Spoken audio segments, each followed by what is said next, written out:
హైడ్రా ఈ పేరు వింటేనే గత కొన్ని నెలలుగా భాగ్యనగర వాసుల గుండెల్లో రైళ్లు పరిగెత్తుతున్నాయి.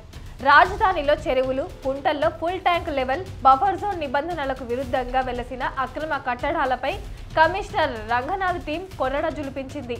మొదట్లో జెట్ స్పీడ్తో అక్రమ కట్టడాలంటూ కూల్చివేతలు చేసిన హైడ్రా తాజాగా యూటర్న్ తీసుకుంది. రేవంత్ సర్కార్ ప్రజా వ్యతిరేకతకు తలొగ్గి వెనక్కి తగ్గిందా? హైడ్రా వల్ల ప్రభుత్వంపై నెగటివిటీ పెరగడం దీనికి కారణమా? హైదరాబాద్ రియల్ ఎస్టేట్ రంగాన్ని సగటు జీవి గూడును అక్రమ నిర్మాణాల తొలగింపు అంటూ ఓ కుదిపిన హైడ్రా కాస్త వెనక్కి తగ్గింది.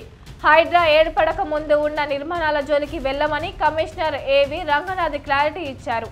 హైడ్రా 2024 జూలై 19న ఆవిర్భవించింది. హైడ్రా ఏర్పాటుకు ముందు కట్టుకున్న భవనాలను వదిలేస్తాం, ఆ తర్వాత నిర్మిస్తే కూల్చేస్తామంటూ కమిషనర్ ఏవి రంగనాథ్ స్పష్టం చేశారు. మేడ్చల్ జిల్లా కూకట్పల్లి మండలం మూసాపేట, కతలాపూర్ పరిధిలోని కాముని చెరువుతో పాటు మైసమ్మ చెరువును హైడ్రా కమిషనర్ ఏవి రంగనాథ్, హైడ్రా సిబ్బంది, ఇరిగేషన్, హెచ్ఎండిఏ, జీహెచ్ఎంసీ అధికారులతో కలిసి పరిశీలించారు. కాముని చెరువులో నిర్మాణ వ్యర్థాలతో పాటు మట్టిని నింపి కొంతమంది ఆక్రమిస్తున్నారని, చెరువులకు అనుసంధానంగా ఉండే కాలువల కబ్జాపై ఫిర్యాదులు అందిన నేపథ్యంలో క్షేత్రస్థాయిలో పరిశీలించారు.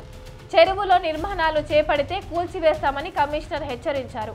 హైడ్రా ఆవిర్భవించిన నాటికి ఉన్న నివాసాల జోలికి హైడ్రా వెళ్లదని కమిషనర్ చెప్పారు. అయితే ఈ నిబంధన వాణిజ్య సముదాయాలకు వర్తించదని స్పష్టం చేశారు. అలాగే సంబంధిత ప్రభుత్వ విభాగాల అనుమతులున్న నిర్మాణాల జోలికి కూడా హైడ్రా వెళ్లదన్నారు. హైడ్రా ఆవిర్భవించిన తర్వాత జరిగిన అక్రమ నిర్మాణాలను తొలగిస్తామని కమిషనర్ హెచ్చరించారు. కాంగ్రెస్ ప్రభుత్వం అధికారంలోకి రాగానే సీఎం రేవంత్ రెడ్డి చెరువుల పరిరక్షణ అంటూ హైడ్రా పేరుతో ఓ ఇండిపెండెంట్ బాడీని ఏర్పాటు చేశారు. దీనికి సీనియర్ అధికారి అయిన రంగనాథ్ను కమిషనర్గా నియమించారు.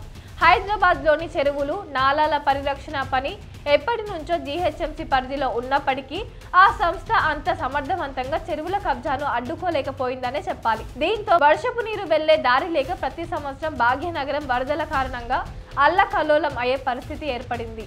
ఆక్రమణలపై కొరడ జులిపించాలనే ఉద్దేశంతో ఏర్పడ్డ హైడ్రా మొదట్లో దూకుడు ప్రదర్శించి సామాన్యుల ఆగ్రహానికి లోనైంది. సగటు మధ్య తరగతి వేతన జీవుల ఇల్లు కూల్చి వారి రోదనలకు కారణమైంది.